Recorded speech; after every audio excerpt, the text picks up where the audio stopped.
Bonjour, c'est Ursule encore. Aujourd'hui, nous allons parler du changement de la peau.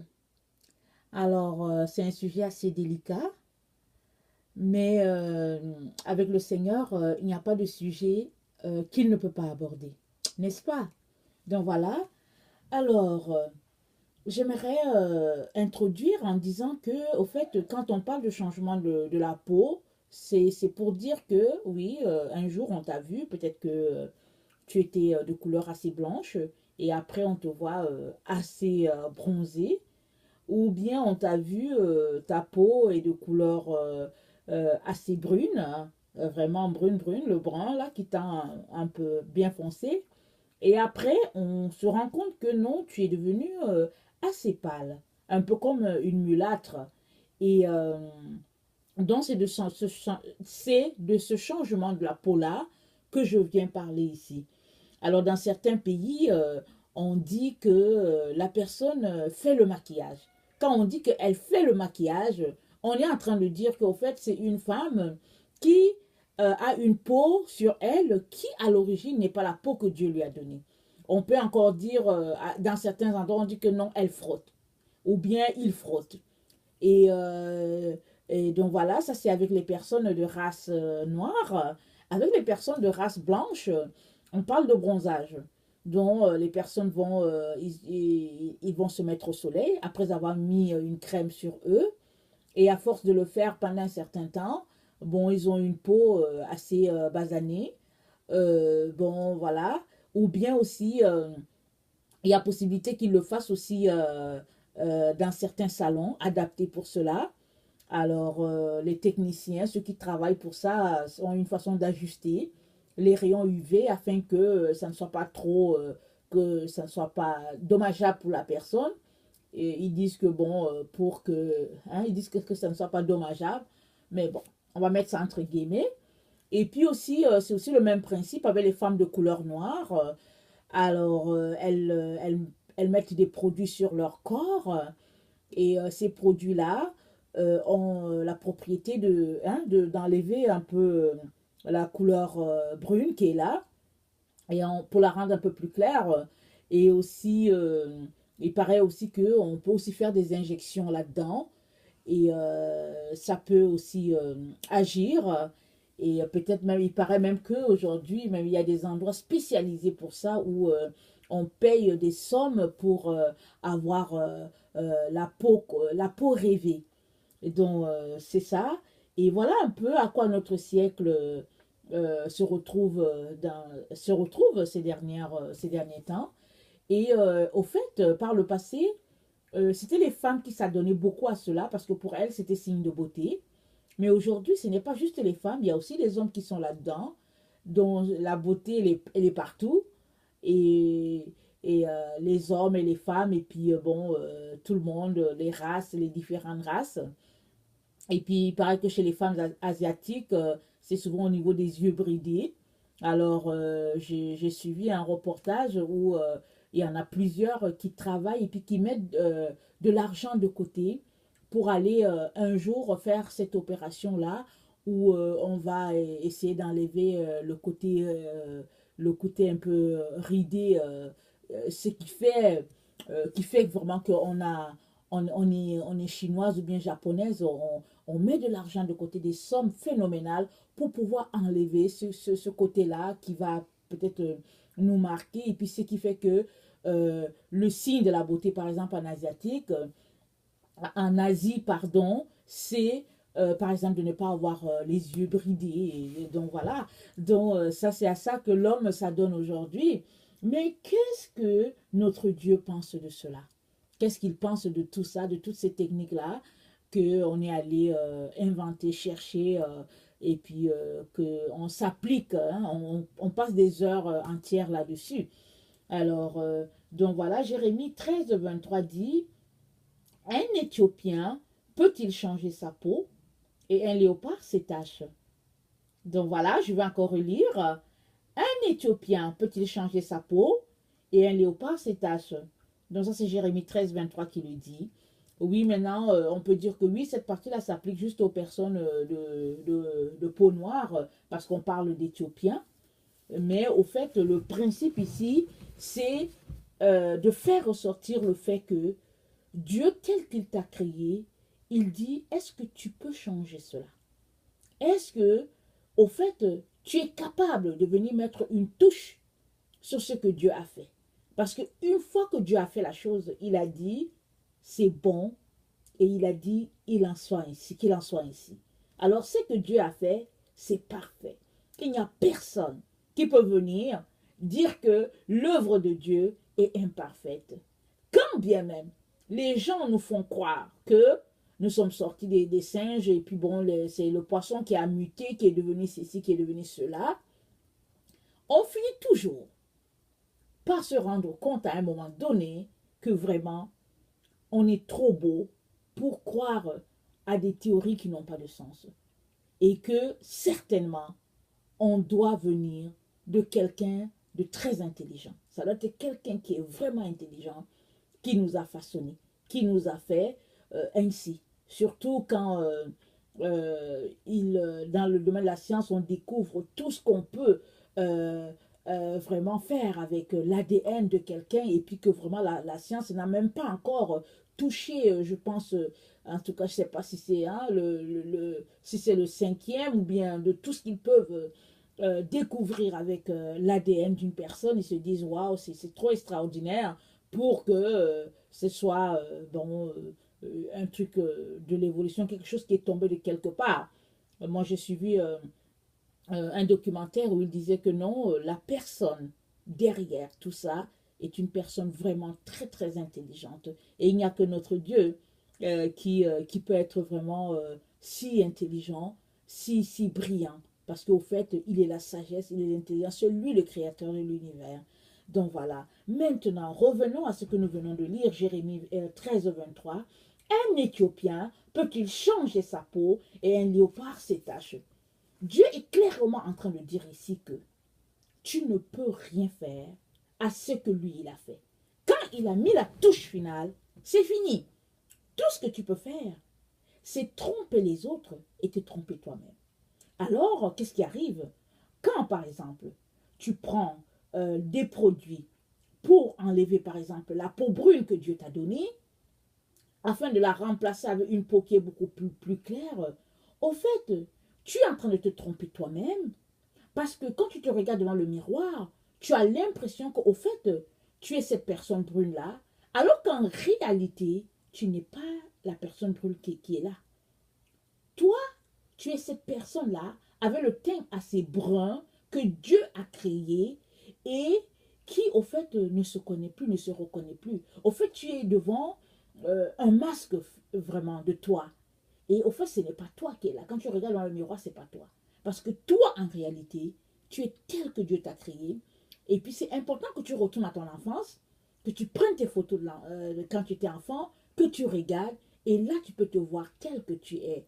Et ça, c'est ça que Dieu est en train de te dire ici. Parce que, au fait, faire croire à quelqu'un que tu as une peau, par exemple, beaucoup claire, qu'elle ne l'est, le fait de toi un menteur ou une menteuse. Parce que tu véhicules une image qui n'est pas celle de ton Père. Et Dieu dit, l'heure vient où les vrais adorateurs adoreront Dieu en esprit et en vérité. Parce que là, ce sont là les vrais adorateurs que Dieu demande, que Dieu recherche. On est vraiment à cette heure-là où c'est important et plus que urgent de se débarrasser de tout ce qui est mensonge, de tout ce qui est fausseté et le fait de changer sa peau entre dans cette catégorie des choses urgentes que nous devons faire. Donc voilà, et c'est la même chose quand on est une personne de couleur rosée, parce que Dieu t'a donné un teint rose par exemple. Les personnes qu'on appelle blanches, quand on regarde leur peau, c'est une peau assez rose. Donc, imaginez que cette personne se couche longtemps, longtemps, longtemps au soleil ou va dans un centre de bronzage au point d'avoir une peau, en tout cas autre, une peau peut-être qui tend comme les gens du Moyen-Orient, les gens peut-être comment on appelle ça, de l'Afrique blanche, avoir une peau comme ça, Au fait, c'est se mentir à soi-même parce qu'en réalité, ta peau telle que Dieu t'a créée, elle est assez rosée, par exemple. Et puis maintenant, l'autre truc qu'il est important de souligner, au-delà du fait qu'au fait, on trompe l'autre, on se trompe soi-même, c'est le fait qu'on se rend malade. Vous voyez, qu'on soit dans un salon de bronzage ou bien qu'on mette des produits puis qu'on s'injecte des médicaments pour paraître, entre guillemets, plus belle, on, au fait, on s'expose à plusieurs maladies parce qu'on ne sait pas ce que toutes ces choses-là peuvent donner à notre corps et puis peuvent faire dans notre cerveau, dans notre être. Donc voilà un peu à quoi on s'expose en tant que belle créature que Dieu a faite. Maintenant, euh, au-delà du fait que ces choses-là nous rendent malades, il est important qu'on se souvienne dans le psaume 139 que Dieu a dit que alors que tu n'étais qu'une masse informe, je te voyais, je te connaissais. C'est-à-dire, comme tu n'étais qu'une masse, tu n'étais rien, c'est-à-dire que tu n'étais même pas encore formé là, Dieu dit, je te connaissais. Donc Dieu sait quelle peau tu as, qui tu es, à quoi il t'a créé. Parce qu'il t'a créé pour sa gloire. Il t'a créé pour quelque chose que tu dois accomplir sur la terre. Il te connaissait. Alors, si Dieu te connaît tel que tu es, alors pourquoi aller changer l'image que Dieu t'a donnée pour une autre image? Parce que cette autre personne, Dieu ne la connaît pas. Il connaît la personne X là qu'il a créée. Si maintenant tu es devenu une personne Y, Dieu ne te connaît pas. Alors qu'est-ce qu'on fait avec ça? Alors il est très important que nous puissions nous arrêter pour pouvoir réfléchir à ces questions-là si c'est quelque chose que nous pratiquons. Alors j'aimerais déjà te dire vraiment, mon frère, ma soeur, vraiment humblement et dans l'amour que si tu fais ces choses-là, j'aimerais t'intéresser à ces sujets qui peuvent être peut-être la cause de cette situation dans laquelle tu te trouves. Donc voilà, il se pourrait que tu pratiques ces choses-là parce que peut-être tu vis une situation de rejet. Peut-être as-tu été rejeté, peut-être as-tu quitté ton continent et tu es arrivé quelque part en Occident. Et à partir de ce moment-là, tu as réalisé c'est quoi le racisme. Et on a commencé à te rejeter. Et puis tu t'es dit, ben tiens, au fait, je veux devenir un peu plus clair. Peut-être que bon, je veux m'approcher un peu de certains standards. Il se pourrait. L'autre élément qui est là, c'est qu'il se pourrait que tu vives un sérieux problème d'estime de soi, un manque d'estime de soi. Alors souvent quand on a un manque d'estime de soi, on cherche à combler cette situation-là en créant d'autres situations, en créant d'autres possibilités. Alors si tu as un problème si tu as un problème d'estime de soi, alors il se pourrait que tu mises sur un physique qui en réalité n'est pas un vrai physique. Tu mises sur un physique que tu as dans ton esprit en te disant que, ok, je suis de couleur assez bronzée, alors si je deviens un peu plus clair, peut-être qu'on va me regarder. Voilà. Et puis, peut-être aussi que, en fait, tu vis un problème de pauvreté, ou bien tu as vécu, disons plutôt, tu as vécu un problème de pauvreté. Parce que souvent, les personnes qui vivent dans des conditions très précaires gardent beaucoup de choses en elles. Et le jour qu'elles parviennent à avoir un peu d'argent, elles se disent, maintenant que j'ai un peu d'argent, je vais prouver aux gens que je suis quelqu'un. Alors, elle va se mettre à acheter ces produits-là pour changer la couleur de la peau parce que là, maintenant, les gens vont voir que, ah, on est quelqu'un. On est quelqu'un d'important et les gens vont nous respecter. Peut-être aussi que tu changes la couleur de ta peau parce que c'est une idéologie liée à la richesse, à la vie des riches. Par exemple, et pour les gens qui vivent en Occident, ils savent très bien que les gens qui se font bronzer, ce sont les gens qui ont l'argent. Ce n'est pas ceux qui n'en ont pas. Parce que ce sont les gens qui sont capables de dégager un certain montant, soit aller dans les pays du Sud, et puis aller se coucher quelque part sur une plage. Et quand ils reviennent de là, quand tu regardes, tu vois tout de suite que bon, ils viennent de quelque part, et puis bon, vous voyez, ça fait bien. Ça fait bien. Ou bien, c'est quelqu'un qui ne peut pas voyager, mais qui a mis de l'argent de côté pour aller dans un salon de bronzage, alors l'été, qui dure peut-être 3 mois, 4 mois dans certains endroits. Alors on décide de rendre cette peau-là un peu couleur soleil, et ça donne l'impression que, bon, on a une certaine classe dans la société.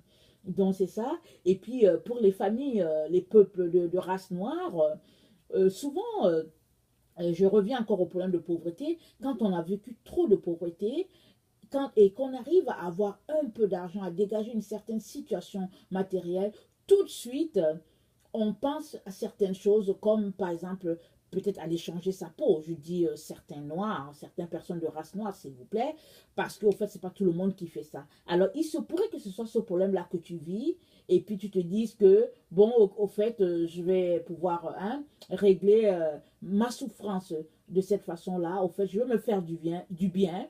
Alors, je vais entretenir ma peau, comme les gens disent. Et il se pourrait aussi que ce soit parce qu'au fait, tu es né dans une famille où ta mère le faisait, ta grand-mère le faisait, tes tantes le faisaient, et puis bon, tu te dis, bon, ça va de soi. Je vais aussi me mettre à faire ça. Et il se pourrait aussi que tu sois quelqu'un qui a vécu un problème d'injure pendant l'enfance. Vous savez, hein, dans l'enfance, il y a beaucoup de choses qui se passent. Souvent, les enfants, ils ne se rendent pas compte même qu'ils sont tellement méchants les uns envers les autres. Et tu peux avoir gardé cette blessure-là. Et puis tu te dis, bon, moi, au fait, une fois adulte, tu te dis, bon, moi, je veux changer ma couleur de peau parce qu'on s'est trop moqué de moi. Surtout quand tu es un enfant de race noire et que tu évolues dans un milieu de race blanche. Souvent, c'est des choses comme ça qui se passent.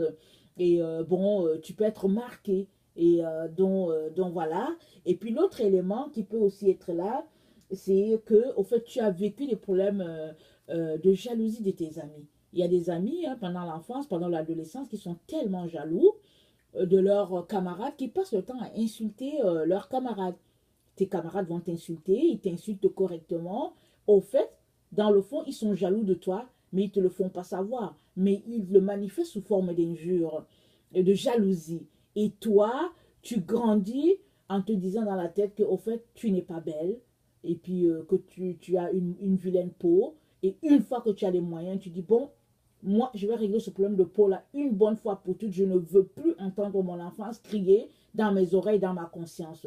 Mais, au fait, si tu viens t'asseoir tranquillement, tu te rendras compte qu'au fait, ces gens-là, peut-être étaient jaloux de toi. Et puis, la seule façon pour eux de te faire assez mal, c'était vraiment de mentionner ta couleur de peau.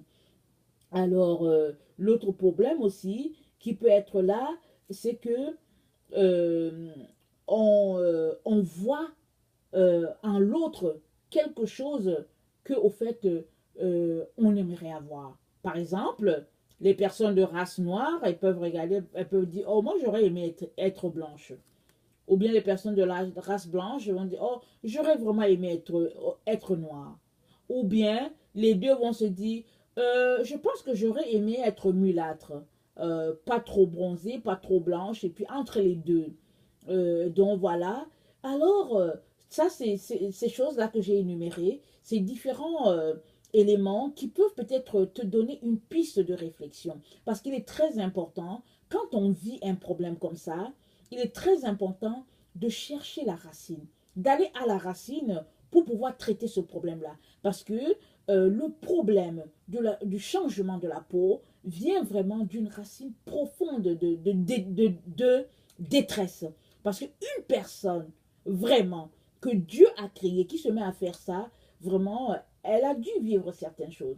Au début aussi, moi, je pensais que, au fait, les personnes qui changeaient leur peau, c'était des personnes qui n'avaient pas trop de moyens. Ou bien c'était des personnes qui n'étaient pas là à l'école.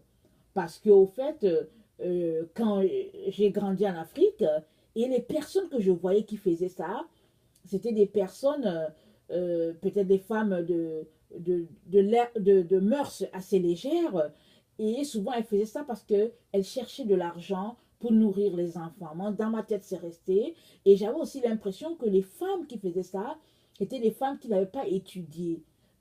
Mais quand je suis arrivée en Occident, j'ai été très surprise de savoir que sur nos campus, un peu partout, il y avait des personnes qui qui s'adonnaient à ça, à changer leur peau.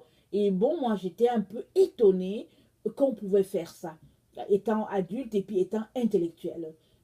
Mais avec le temps, j'ai eu à faire ressortir ces différents éléments-là parce que bon, ça m'a quand même donné souvent à réfléchir, à me demander pourquoi est-ce que des personnes pouvaient se retrouver là. Et moi, je viens aujourd'hui pour te dire que, au fait, tu es la belle créature de Dieu. Tu es merveilleuse pour ton Dieu. Et il t'a créé avec un but extraordinaire pour toi. Tu es sa perle. Tu es vraiment son bijou. Alors c'est très important que tu réalises ça. C'est très important que tu te le dises. Et une fois que tu te le dis, vraiment, tu vas réaliser que tu n'as pas besoin de faire ça pour te faire aimer des gens. Tu sais quoi? Si une personne ne peut pas t'aimer tel que tu es, jamais elle ne t'aimera. Si tu es une femme que tu m'écoutes, si ton mari ne t'aime pas tel que tu es, au fait, il ne peut pas t'aimer. Tu vois, si tu es un homme et que la femme que tu courtises ne t'aime pas tel que tu es, elle ne va pas t'aimer. C'est pas parce que tu vas aller changer la couleur de ta peau qu'elle va t'aimer mieux. Parce que pour Jésus, tu es vraiment la perle rare. Tu es la prunelle de l'œil de l'Éternel. Il t'aime tel que tu es parce qu'il t'a pensé, il t'a créé et puis il t'a façonné pour une œuvre extraordinaire, pour un but extraordinaire sur cette terre. Alors j'aimerais, mon frère, ma soeur, que tu puisses réaliser cela et que tu puisses sortir de ce piège dans lequel tu te trouves. Parce qu'un jour tu te retrouveras devant Dieu. Alors, que lui diras-tu? Parce que s'il te dit qu'il ne te connaît pas, il aura parfaitement raison. Hein? Parce que s'il t'a donné une peau assez bronzée ou assez brune, et que là, la personne qui atterrit devant lui, elle est plutôt de peau hein, assez claire, très très claire, écoute, c'est normal qu'ils ne te connaissent pas. Parce que quand tu n'étais qu'une masse informe, il t'avait façonné, il t'avait donné des propriétés pour que tu sois comme si.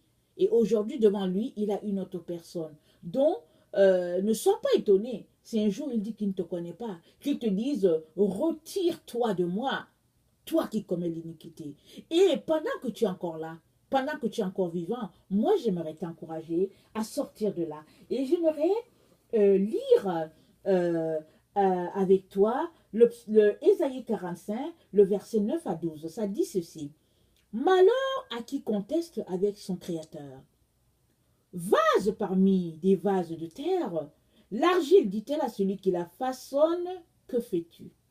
Et ton œuvre, il n'a point de main. Malheur à qui dit à son père, pourquoi m'as-tu engendré? Et à sa mère, pourquoi m'as-tu enfanté? Ainsi parle l'Éternel, le Saint d'Israël et son Créateur. Veut-on me questionner sur l'avenir, me donner des ordres sur mes enfants et sur l'œuvre de mes mains?